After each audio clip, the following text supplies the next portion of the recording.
I'm going to go off on a tangent here. I was flipping back and forth between MSNBC and Fox News, and the coverage in the is starkly different between MSNBC and Fox News. First of all, if you go to MSNBC, they're just showing a quick a straight live stream of what's going on stage at the march, and then when they're showing the videos in between the speeches, MSNBC is cutting to their reporters who are actually in the crowd talking to the attendees who are at the march itself. So I flipped over to Fox News to see what was going on.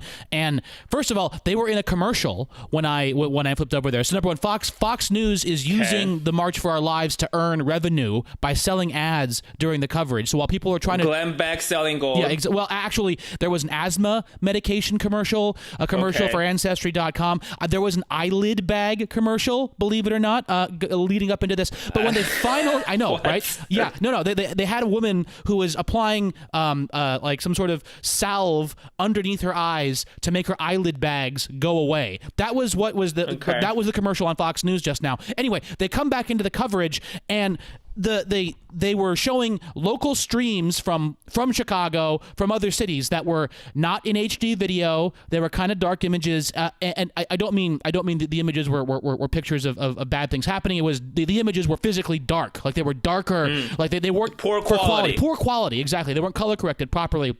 And then, they had these images, and rather than showing the marchers talking and saying what the marchers are talking about or showing their signs, they had on a radio host from Alabama who was commenting on the march itself. So they weren't even like letting the marchers have their voice. They had some random dude talking about how gun control isn't the answer and how gun owners are being persecuted and we have to think about next steps. Well, when I turned back to MSNBC to see their coverage, which was basically they were just covering the event, I didn't see a commercial. I just saw the kids talking and then the crowd. There was a kid from Chicago who was up there, and he was making this great speech about really what is the cause of our gun violence problem in the United States of America? And it isn't, the fact of the matter is, it is an intersectional problem.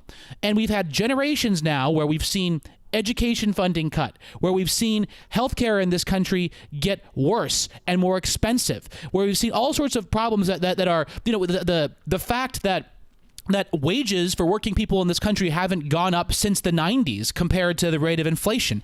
All these things are leading to increased poverty, increased desperation, and ultimately those societal trends are what causes people to become depressed and buy weapons and take their depression out on themselves and on their neighbors.